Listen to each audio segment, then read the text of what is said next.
Today we're going to start looking at the graphs of quadratic functions. So we're going to fill out some information in the box on the top of this page. A function that can be written in the standard form, y equals ax squared plus bx plus c, where a is not equal to 0, is the quadratic function we're dealing with. The graph of a quadratic function. The graph of a quadratic function is called a parabola.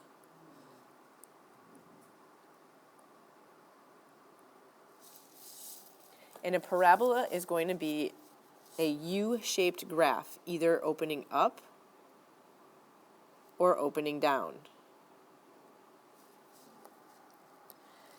Vertex. The vertex is the lowest point of a parabola that opens up, and it is the highest point of a parabola that opens down. So if we take a look at these parabolas that we have, this one that is opening up, our vertex is going to be that lowest point, which is going to be right here. And if it's opening down, it's going to be the highest point of our parabola, which is right there. Next, we have what we call the zero of a function. And the zero of a function is the same thing as your x-intercepts and your solutions. So when you're finding a zero of a function, this is the same as finding x-intercepts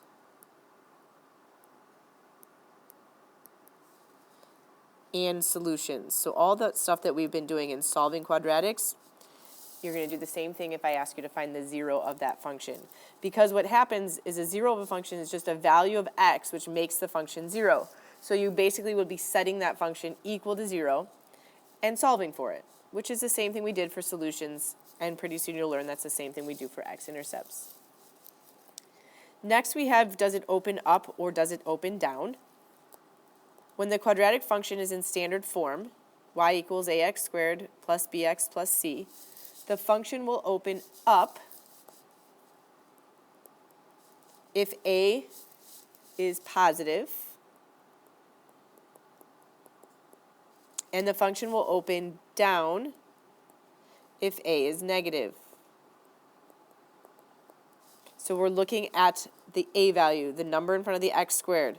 If that number is positive, your graph will open up like right here. If that a value is negative, then it's going to open down and look like this.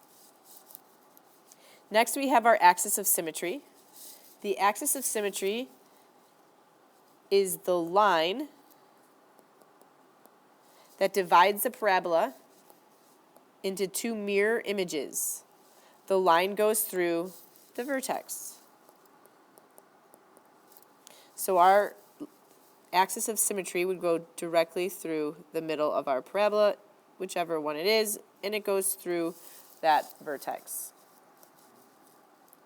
Then we have our maximum point versus our minimum point. A quadratic function has a minimum point if the a value is positive, and it has a maximum point if the a value is negative. The maximum and minimum point is always at the vertex. If you have questions on any of this, let me know.